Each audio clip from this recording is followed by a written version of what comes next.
Sí, buenos días. Eh, Ampliaremos el balance de energía que tenemos que sirve para sólidos y esto nos permitirá aplicarlo también en fluidos.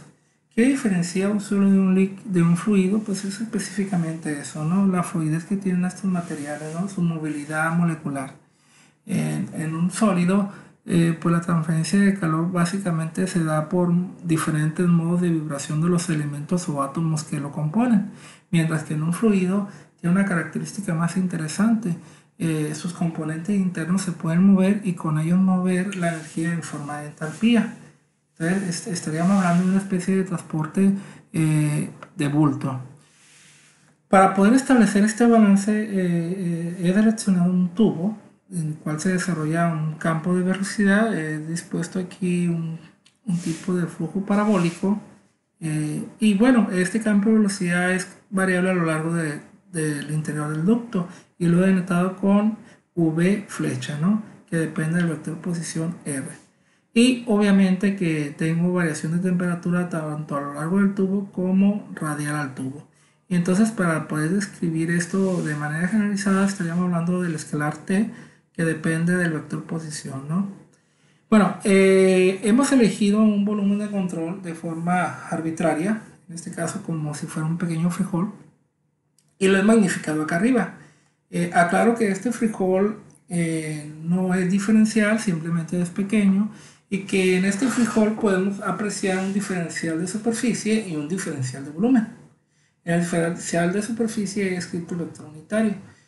Vean que el tamaño de mi volumen de control lo he definido a través de delta S para la superficie que lo envuelve y delta V para el tamaño del volumen. Y también he trazado unas líneas con flecha que representan los campos de velocidad o las líneas de flujo que atraviesan dicho volumen de control y que me indicarían que los elementos de fluido que se mueven a través del volumen de control son diferentes. También he trazado otras líneas que representan isotermia. Eso quiere decir que la temperatura es variable dentro del volumen de control. Bueno, para poder establecer este balance vamos a considerar que las propiedades termofísicas son constantes. Estaríamos hablando de densidad, capacidad calorífica y conductividad térmica. Además agregaría que el fluido es incompresible. Generalmente partimos de un balance similar a lo que manejamos en balance de materia y energía y estaríamos diciendo que la acumulación es igual a la entrada menos la salida más generación menos consumo. Bueno, hablando de lo que viene siendo la acumulación, habría que entender que la energía que existe aquí es una energía en forma de entalpía y es la entalpía del volumen de control. Esta energía la podríamos expresar de esta forma. Si nosotros tenemos entalpía y la multiplicamos por la densidad, entonces tendríamos el concepto de lo que viene siendo entalpía volumétrica. Pero como esta entalpía volumétrica depende de la temperatura y esta puede ser diferente dentro del volumen de control, estaría obligado a hacer un integral de volumen para poder conocer la entalpía del volumen de control.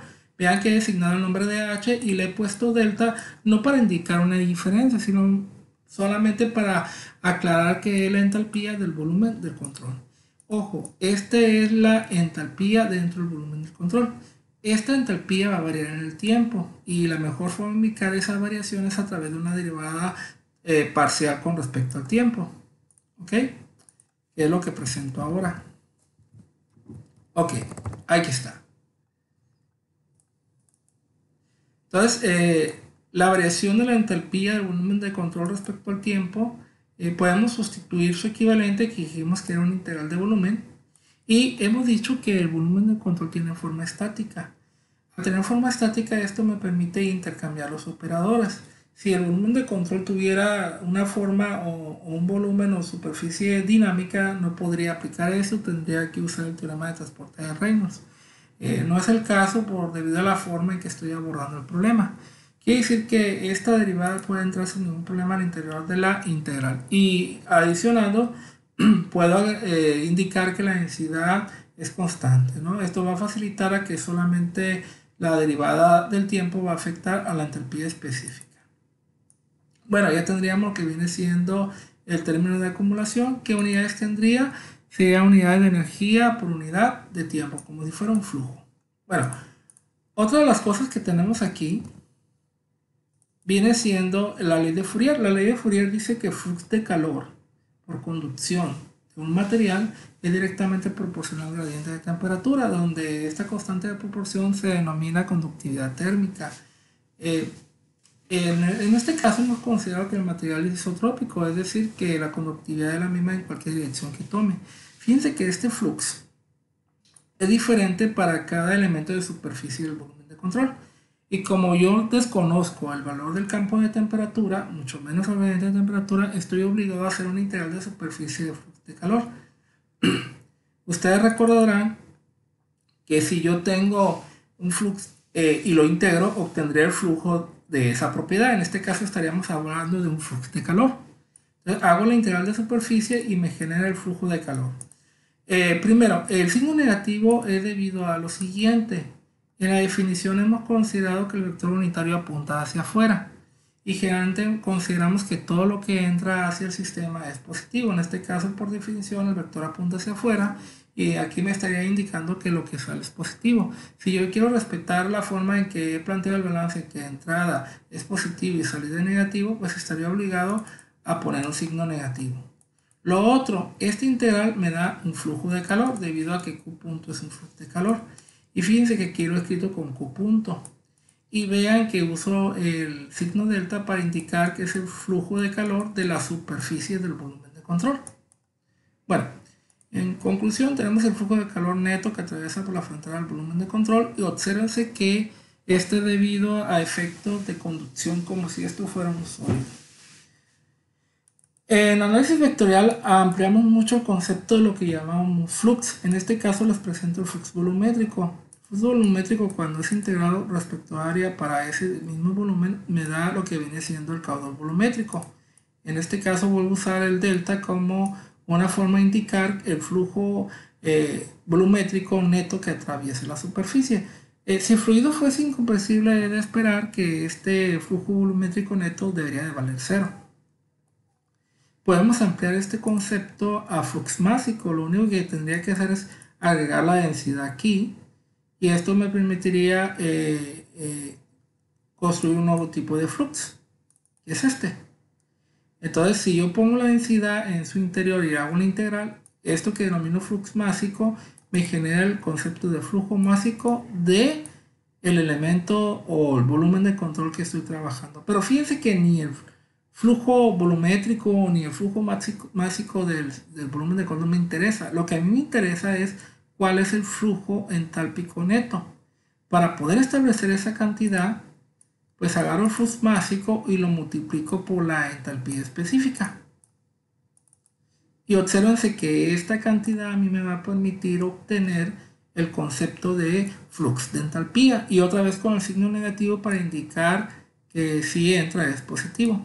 Si yo integro el flux de entalpía, voy a obtener el flujo entálpico neto, ¿sí?, de mi volumen de control. Y obsérvense que esto es debido a que el material al entrar trae consigo entalpía. Y si el material entra, entonces entra con la energía que debe ser contabilizada en mi balance de energía.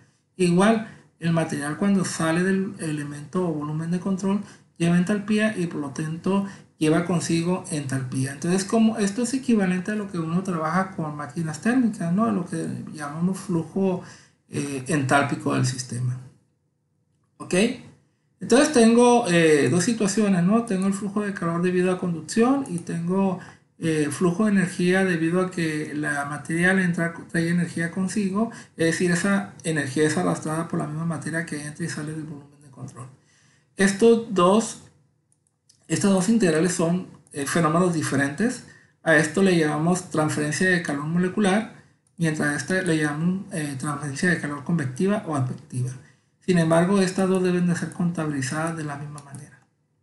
Y por último, no menos importante, hemos estado manejando algo llamado Q.V, que me habla de la generación o consumo de calor volumétrico, ¿sí? Es una velocidad igual a lo que han visto ustedes en velocidad de reacción. Y pues esta es debido a diferentes causas, ¿no?, que puede ser reacción química, puede ser de fisión nuclear, flujo de corriente eléctrica, radiación, cualquier fenómeno que me cause un consumo o una generación de calor puede describirse a través de este término. Y como este es un flujo de calor volumétrico, tiene que ser integrado respecto al volumen para que esto solamente se vuelva un flujo de calor. Bueno, tengo todos los elementos necesarios. Vean que la acumulación está aquí. Entrada y salida, ya sea de forma micro o macro.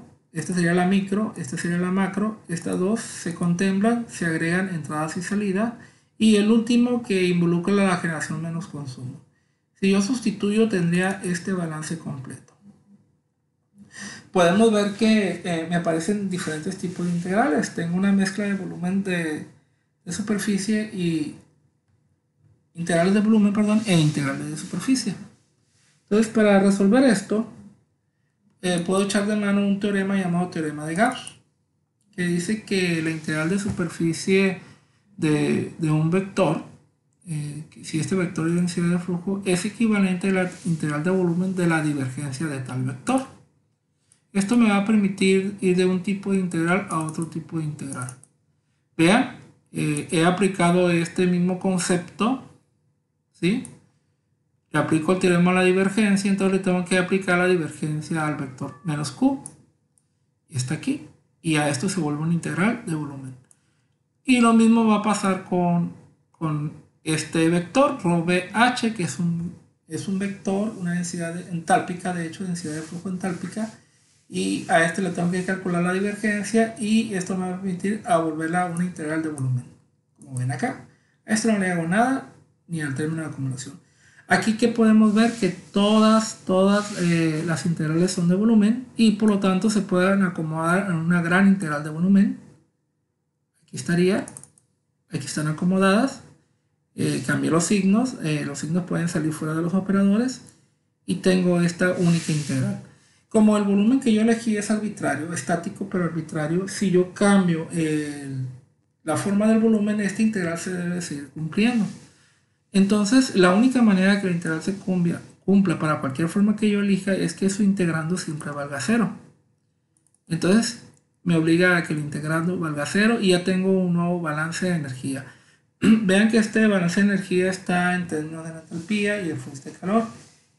No son propiedades que yo pueda medir directamente en los sistemas. Generalmente la propiedad más adecuada es la temperatura del sistema en los diferentes puntos del sistema en diferentes momentos.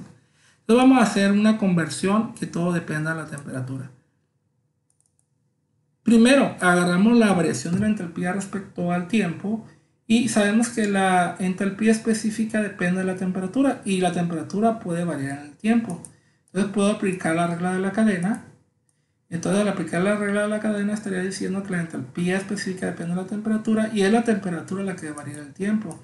Usando la termodinámica sabemos que esta derivada parcial de entalpía específica respecto al tiempo simplemente es la capacidad calorífica que he denotado con la letra C. Y me quedaría acompañada por la derivada temporal de la temperatura. Vean, en el caso del término de acumulación ya tenemos una nueva versión en términos de la temperatura. Ahora vayamos con la divergencia del flux de calor. Acorde a la ley de Fourier, esto sería Q punto. Sería el flux de calor. Si nosotros consideramos que la conductividad térmica es constante, entonces esta puede salir fuera del operador y nos daría esta versión, ¿no? Y en esta versión alcanzamos a distinguir que la divergencia del gradiente simplemente es el laplaciano de la temperatura. ¿Ok? Para la parte convectiva es un poquito más difícil, pero partiremos de que la densidad puede salir fuera del operador. Entonces lo que yo tendría que buscar sería la densidad por la divergencia de un producto entre un escalar y un vector. Si ustedes buscan las fórmulas en el Spiegel o en Wikipedia en la parte de entidades y operadores vectoriales, se darán cuenta de que se puede expresar de la siguiente manera. Se escribe el vector con producto punto de gradiente de escalar y se le suma el escalar por la divergencia del vector. Entonces, esta sería una identidad directa aplicada en la divergencia. Hay que recordar que estamos considerando que el fluido es incompresible y sabemos que en este caso, porque lo vimos al momento, la divergencia de la velocidad siempre es constante. Y esto me permite eliminar este término. Ok, aquí ya lo anoto. Entonces, vean cómo se simplifica lo que ando buscando. Sin embargo, me parece el gradiente de la entalpía. A mí me gustaría que quedara en términos de la temperatura. Para ello, emplearíamos el concepto de gradiente de entalpía. Este es el concepto directo. Fíjense que podemos aplicar la regla de la cadena en cada uno de ellos. Y primero empezaría diciendo que la entalpía depende de la temperatura y que la temperatura varía en la posición. Esta sería la regla de la cadena aplicada en el componente X. Haríamos lo mismo con el componente Y, la regla de la cadena respectiva, componente Z. ¿Okay? Simplemente estaría indicando que la entalpía depende de la temperatura y que la temperatura realmente es la que cambia la posición. Observen que en todos los términos aparece la derivada parcial de la entalpía específica respecto a la temperatura. Esta puede ser factorizada de la siguiente manera. Y fíjense, de forma natural me aparece el concepto de gradiente de temperatura y este término sería lo que denominamos capacidad calorífica del sistema a presión constante, que he denotado simplemente con la letra C. Bueno, respecto a este resultado debe estar incluido acá arriba y vean, este último que equivale al gradiente de entalpía lo sustituyo aquí y al sustituirlo me da esta nueva expresión. Pero como la capacidad calorífica es constante, puede salir el producto a punto. Es una identidad que vimos en análisis vectorial y puede ser reacomodada de esta manera. Ahora, teniendo todos estos resultados, vamos a considerar otra vez el balance de energía de esta forma y vamos a meter cada uno de los resultados obtenidos. Vamos a meter este resultado y este resultado. Entonces nuestro sistema nos va a quedar de esta manera. ¿Ok? Recuerden, esta es la derivada de la entalpía respecto al tiempo. Esta era la divergencia de flux de calor. Y todo esto era la divergencia de la densidad por la entalpía y la velocidad. Si nosotros reacomodamos esta ecuación, puede tomar esta siguiente forma. La conducción de calor o la transferencia de calor microscópica la pasé hacia el lado derecho como la generación de calor. E incluso podemos agrupar el producto ρCp, densidad, capacidad calorífica, y nos da este término. Si nosotros recordamos un poquito de análisis vectorial, nos daremos cuenta de que en la sección de diferenciación, esto representa la derivada total de la temperatura, ¿sí? Que es el enfoque lagrangiano. Ciertamente de esta forma no nos sirve cuando aplicamos los métodos de ecuaciones diferenciales parciales. Lo comento, si alguna vez lo vieran en un documento, se darían cuenta de que estaríamos hablando del mismo balance de energía. La que nosotros íbamos a usar va a ser esta, y generalmente los ejemplos que voy a ver en videos posteriores van a ser sin generación de calor. Por lo tanto, mi balance de calor se puede transformar. El ρCp que tenía al lado izquierdo puede pasar dividiendo la conductividad térmica que había aquí y generar el famoso coeficiente de transferencia de calor molecular, llamado alfa, el mismo que manejábamos en sólido. Vean que en este balance, con respecto al otro balance que estuvimos trabajando, hay un término nuevo. A este término le llamamos término convectivo de transferencia de calor, mientras que este es el término difusivo molecular de la transferencia de calor, y este es el término que hace que la temperatura o la energía cambie en el tiempo en cada punto dado, ¿no? Entonces, este es lo que me permite tener problemas en estado transitorio. Fíjense que todos los problemas que salen después de simplificar ese tipo de sistemas se le denominan problemas de Grice. Yo les adelanto que yo voy a manejar dos problemas de Grice diferentes, quizá uno dejando la derivada temporal y otro en estado estacionario, pero siempre conservando este término, ¿sí? El término convectivo. Estos problemas obviamente que son bastante más complejos que los anteriores que hemos visto, y que aunque podemos obtener solución analítica, estas van a estar muy restringidas a ciertas condiciones. Esas condiciones no crean que no se cumplan, ¿no? Pero sí nos limitaría las situaciones de sobreaplicabilidad. De hecho, veré dos ejemplos y terminando esos ejemplos estaríamos dando por terminada esta unidad. ¿Qué me faltaría agregar? Primero, la única energía que consideré que el material o los elementos de fluido cuando entran al volumen de control, consideré que era la entalpía. Pero acuérdense que hay diferentes manifestaciones de energía, como viene siendo la energía gravitacional, la cinética, y esto también puede ser considerado dentro del mismo balance. Sin embargo, no lo he hecho debido a que cuando uno compara el valor de la entalpía contra los otros tipos de energía, uno observa que la entalpía siempre es mucho mayor que estas otras, que otros tipos de manifestación de energía. Y no me refiero a la cantidad, sino a las variaciones que ocurren dentro del proceso mismo, más en problemas de transferencia de calor. Quizá en el caso de sistemas isotérmicos, donde la presión era tan importante como la velocidad, pues ahí siempre consideramos que la temperatura no aportaba. Pero ya si nuestro dispositivo va a tener parte donde va a haber transferencia de calor, pues sí es importante enfocarnos más a la temperatura que en las otras manifestaciones de energía. Otras cosas que son importantes es que como les digo, es un balance inicial, sencillo. De hecho, es el balance de energía más sencillo que se considera transferencia de calor y que este puede ser ampliado. Por ejemplo, se me ocurre de que la energía, debido a que las moléculas cuando se van moviendo se van friccionando y hay energía por efectos viscosos. Eso no está en el balance. Si lo pondría, tendría que ir aquí, ¿no? En este término, en el punto Q.B. Hay otro tipo de energías, por ejemplo, en el caso de gases, cuando la presión cambia, ¿sí? Entonces tengo energía debido a la presión. Esa energía no está contabilizada aquí. Entonces, fíjense que dentro de la deducción establecimos más que nada un balance de energía con más aplicabilidad a líquidos que a gases. Entonces, no hay que perder de vista todo eso. Y aparte esta cuestión de que consideramos las propiedades termofísicas constantes, ¿no?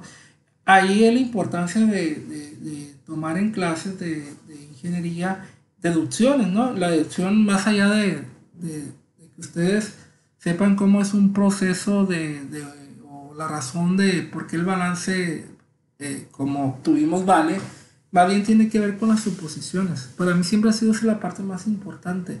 Cuando uno hace una deducción, lo que nunca debe de perder de vista es qué se supuso. Y porque si un problema que uno va a atacar con ese tipo de balance no corresponde a las suposiciones que establecimos, obviamente que ese balance no es válido.